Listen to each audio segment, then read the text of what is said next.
sais, quand on parle d'overstimulation, avec les chiens, mais avec les enfants aussi, non seulement que les enfants, ils s'amusent, c'est correct. La musique à tue-tête, c'est correct aussi. Mais il n'y a jamais personne qui dit aux enfants et ou aux chiens d'arrêter de japper, d'arrêter de crier au meurtre, comme ma mère a dit, arrête de crier au meurtre. Tu peux avoir du fun, mais tu n'es pas obligé de toujours gueuler. Puis c'est ça que je trouve toujours fascinant parce qu'on manque on manque de calme. Les gens sont surstimulés. Les gens et les chiens sont surstimulés, pas assez comblés, surmédicamentés. Mais on se demande pourquoi aussi.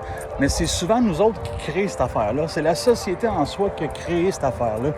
À la place d'avoir du fun, d'avoir un bon contexte qui est adéquat dans le segment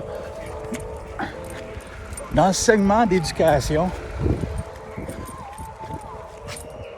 Puis, c'est vraiment fascinant parce que on veut absolument overstimuler, puis après ça, on va essayer de trouver des miracles pour arrêter d'overstimuler, pour arrêter l'anxiété, pour arrêter le stress.